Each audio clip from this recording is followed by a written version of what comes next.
Hello and welcome to our channel. Today we'd like to talk about some spring fragrances in our collection, and to start off with I'd like to talk about this one. It's Yum Pistachio Gelato from Kayali. This is really spring in a bottle for me. It reminds me a lot of our trip to New York last year, and it was around this time and they had just released it, so of course we had to purchase it. It is a really sweet and yummy scent, but definitely not too sweet and too overpowering. In the opening I get notes of pistachio, cardamom, rum and whipped cream, but it also gave me a fresh feel, which I guess is the touch of bergamot. In the dry down it transforms into a very creamy and soft base. The mix of a citrus note with the sweet notes leaves a sort of soapy sweet scent on the skin. It is a gourmand fragrance, but definitely a fresh gourmand. On my skin it lasts about 5 hours with a moderate projection. Yeah, it's a really nice one, this Kayali scent. My first fragrance is Matcha Meditation from Maison Margiela's Replica collection. This is to me the number one spring fragrance. It opens up with green tea scent together with jasmine. The tea disappears after a while and it's replaced with citrus and a flowery scent. I also get a touch of white chocolate swimming around somewhere in the background. It's fresh and it's flowery. It's not eternal in its longevity, but it lasts long enough not having to respray it. I really love this as an everyday perfume. Yeah, and you often wear this to work, don't you? Yeah. Okay, and my next fragrance is Pas soir from BDK, and it's a more female-leaning perfume. When you first spray it, you get a really nice and refreshing blend of ginger, mandarin and black pepper. It's very uplifting and very easy to wear, perfect for spring. The quince note is very prominent and beautiful in here, and it makes this fragrance aromatic and fruity with a touch of sourness. It is a classy and elegant fragrance. The longevity is perhaps not the best, but when I wear this I overspray plus spray it on my clothes, and then I get a great longevity. Wonderful. Okay, so now it's time for Spiritcask from Jorum Studios. This is one of our latest buys. It was released in 2023, and it's definitely the weirdest fragrance in our entire collection at the moment, and I love it so much. I don't know where to begin describing it. There's so much going on here. In the opening, we get whiskey, cognac, pear, rum and chamomile. And then it moves down to malt, jasmine and ylang ylang. And later on we get vanilla, which is the most prominent note. We get whiskey, we get cedar, oak, maple, coffee, leather and lactones. It's so weird and wonderful at the same time. It somehow reminds of a very clean house in the opening, or a visit to the dentist's practice. An extremely fresh scent of root beer and menthol chewing gum or Tic Tacs, and a little bit of windshield cleaner. It's fresh, sweet, spicy and boozy at the same time, and it's unique in every single way. I've never smelled anything like it. Yeah, it's really a great scent. And my next fragrance is this one. It's Néroli Amara from Micallef and Arpels. This is such a fresh scent. It is made by the famous perfumer Quentin Bish.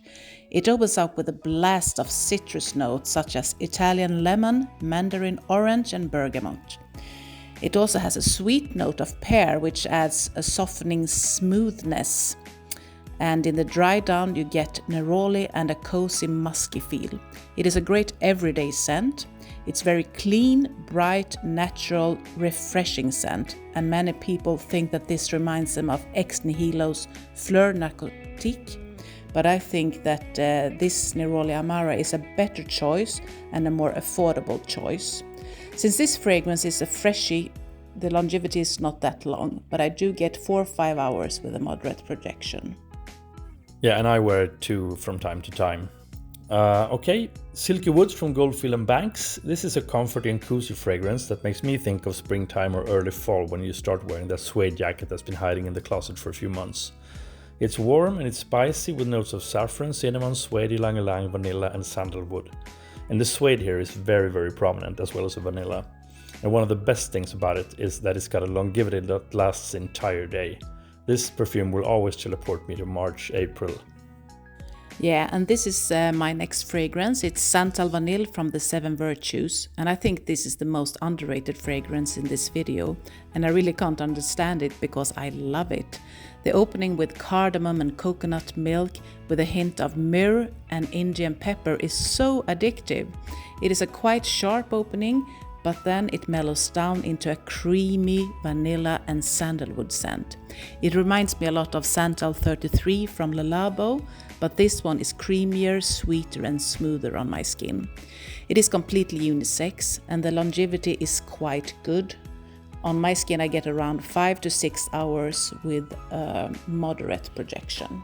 Yes, and moving on to Roses on Ice from Kilian. This is an extremely fresh fragrance with a refreshing, airy kind of scent.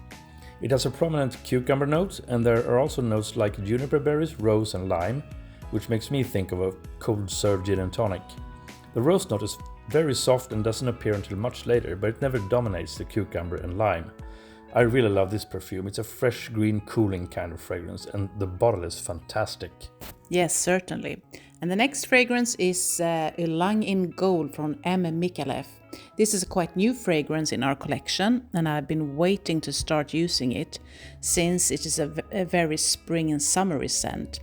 This is such a classy and feminine scent. It opens up with a geranium and citrus note, but quickly you get this tropical smell of Ylang Ylang mixed with sandalwood, vanilla and coconut.